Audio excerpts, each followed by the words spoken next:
Students, multimedia arts जो है ये एक रीसेंट फिनोमिनन है, स्पेशली जिस वक्त second half of 20th century हम देखते हैं जिसमें नई नई टेक्नोलॉजीज जो हैं वो वजूद में आना शुरू हुई। तो उसमें फिर आर्टिस्ट ने इस तरह से एक्सपेरिमेंट करना शुरू किया कि वो एक आर्ट वर्क को सिर्फ एक सेंस तक महदूद ना रखें कि विजुअल है या ऑडिटरी है, बल्कि उसको एक होलिस्टिक एक्सपीरियंस की तरह ट्रीट किया जाए जिसमें सेंस ऑफ टच भी शामिल हो, आप एक एनवायरनमेंट को एक्सपीरियंस भी कर सकें। तो मल्टीमीडिया का बेसिक जो मकसद था मल्टीमीडिया आर्ट्स का वो ये था कि आप एनवायरनमेंट को एक्सपीरियंस करें खास तरह से, और जिसमें एक मैसेज आपको कम्युनिकेट हो। इसमें आपको डिफरेंशिएट करना पड़ेगा जो मिक्स मीडिया आर्ट है और मल्टीमीडिया आर्ट, क्योंकि मिक्स मीडिया में आप एक ही सेंस को लेते हुए कोई विजुअल अगर आप ऑपरेटर्स यूज कर रहे हैं और विजुअल एक्सप्रेशन यूज कर रहे हैं तो आप उसमें 2-3 तरह की मीडिया को मिक्स कर सकते हैं, उसको ब्लेंड कर सकते हैं, वो मिक्स मीडिया कहलाएगा। लेकिन जब आप बहुत सारी सेंसेस को टारगेट कर रहे हैं और एक होलिस्टिक एक्सपीरियंस की बात कर रहे हैं और जिसमें डिफरेंट तरह की टेक्नोलॉजीज इस्तेमाल हो रही हैं तो उसको फिर हम मल्टीमीडिया आर्ट कहेंगे। इसमें बहुत सारी इसकी किस्में हैं, जिसमें जो मेजर कैटेगरीज हम डिफाइन कर सकते हैं उसमें एक तो एनिमेशन है, फिर काइनेटिक स्कल्पचर है, उसके बाद इंस्टॉलेशन आर्ट है और फिर फाउंड ऑब्जेक्ट्स का भी एक जॉनर है। तो इसमें हम एग्जांपल्स देखते हैं कि किस तरह से इंस्टॉलेशन आर्ट में कम्युनिकेशन होती है, उसमें किस तरह एक आर्टिस्ट जो है वो एक कॉन्सेप्ट को दिखाता है, किस तरह से वो महसूस करवाता है, स्पेशली क्योंकि आप उसको एज एनवायरनमेंट एक्सपीरियंस करते हैं। जिस तरह ये एक एग्जाम्पल देखिए जिसमें आप ट्री ट्रंक्स की एक कॉम्पोजिशन देख रहे हैं। यहाँ पे आप देख रहे हैं कि ये एक इल्यूजन क्रिएट किया गया है जिसमें ग्रेविटी का जो फिनोमिनन है उसको डिफाई किया जा रहा है। आप ऊपर के ट्री ट्रंक्स को देखें तो वो सस्पेंडेड हैं, गो के ये सस्पेंशन जो है वो आर्टिस्ट ने लॉजिकली की है, लेकिन देखने में जो इसका विजुअल इफेक्ट है उसमें वो इल्यूजन क्रिएट होता है और आप फौरन सेंस करते हैं कि ग्रेविटी का जो फिनोमिनन है उसको निगेट किया जा रहा है। ये एक दूसरी एग्जांपल देखें, यहाँ पे आप स्टोन्स को देख सकते हैं जो उसी तरह से पहले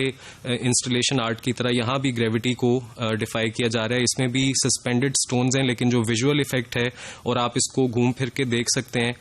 जो इसकी सेंसेशन है ओवरऑल वो आपको एक डिफरेंट तरह का एक्सपीरियंस आपके अंदर जनरेट करती है जो अदरवाइज नॉर्मल ऑर्डिनरी सर्कमस्टांसेस में हम नहीं एक्सपीरियंस करते। फिर आप ये एक एग्जांपल देखिए जिसमें रूट्स को, जो दरख्त की रूट्स हैं उनको एम्फसाइज किया गया। आप देख रहे हैं कि वो छत से नीचे की तरफ आ रही हैं, जबकि नॉर्मल प्रैक्टिस में हम उनको ज़मीन के अंदर देखते हैं। तो यहाँ पे इनको दिखाने का मकसद ये है कि आर्टिस्ट आपको रूट्स पर फोकस करवाना चाहता है कि रूट्स की क्या इंपॉर्टेंस होती है। उसको आप मेटाफोरिकली किसी भी सेंस में ले सकते हैं, लेकिन यहाँ पे जो इंस्टॉलेशन आर्ट है उसका मकसद हमें क्लियर होता है कि वहाँ पे आप उसको पूरी तरह एक्सपीरियंस करते हैं। ना सिर्फ आप उसको देख सकते हैं, आप उसको महसूस कर सकते हैं, वहाँ पे आप उसको टच कर सकते हैं और वो एक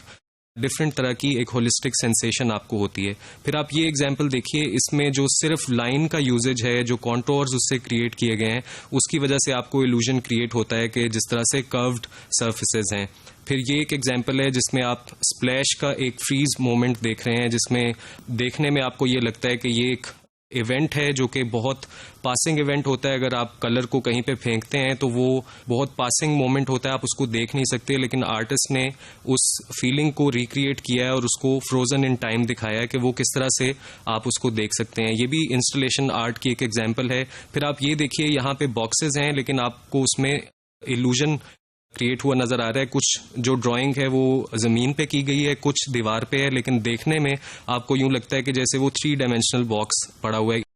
फिर स्टूडेंट्स, काइनेटिक स्कल्पचर की आप ये एक एग्जांपल देख सकते हैं जिसमें आप जो फ्लो है उसको किस तरह से आर्टिस्ट ने काइनेटिक स्कल्पचर में किस तरह से कैद किया है, आप उसको देख सकते हैं। फ्लो को किस तरह से दिखाया गया है आप उसको देख सकते हैं। जो सिर्फ जो मोशन है उस फ्लो की, जो आपको स्पाइरल मोशन दिखाई देती है, उसकी वजह से इसके अंदर एक मोशन का एक्सप्रेशन आपको नजर आता है कि जिस तरह ये मोशन को सजेस्ट कर रहा हो। तो ये काइनेटिक स्कल्पचर की एक एग्जाम्पल है। उसके बाद आप ये देखिए, यहाँ पे जो आर्म मूवमेंट है, एक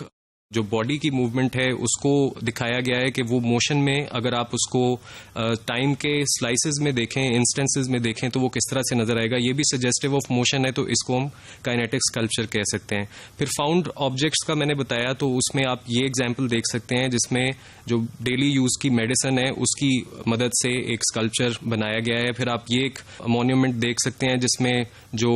व्हील्स हैं उनको यूज किया गया है, उनको क्लॉक्स बना के यूज किया गया है, ये भी फाउंड ऑब्जेक्ट्स में आएगा। फिर ये एक पेंटिंग है जिसको आप एक पिक्चर को देख सकते हैं जिसके अंदर बटन्स को यूज किया गया है, ये भी फाउंड ऑब्जेक्ट्स के अंदर कैटेगराइज होगा। फिर आप ये बकेट्स वाली एक एग्जांपल देख सकते हैं, ये भी एक इंस्टॉलेशन है और काइनेटिक स्कल्पचर भी है जिसमें आप पानी की, ग्रेविटी की और बकेट्स की जो डायनामिक है उसको देख सकते हैं। तो इस तरह मल्टीमीडिया आर्ट्स जो है उसमें बहुत पॉसिबिलिटी आर्टिस्ट के पास है कि जिसमें वो डिफरेंट टेक्नोलॉजीज को यूज करते हुए एक एटमॉस्फेयर, एक एक्सपीरियंस को क्रिएट करे।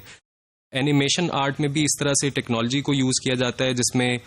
डिजिटली इमेजेस इस तरह से बनाए जाते हैं कि जब वो मोशन के अंदर उनको दिखाया जाए तो आपको वो मूविंग ऑब्जेक्ट लगे, लेकिन वो आर्टिफिशियली क्रिएटेड होता है, मैन मेड होता है, उसको वीडियो से कैप्चर नहीं किया जाता बल्कि ड्रॉ किया जाता है और हर फ्रेम को इस तरह से फिर एक सर्टेन स्पीड पे चलाया जाता है कि आपको वो मोशन पिक्चर दिखाई देता है।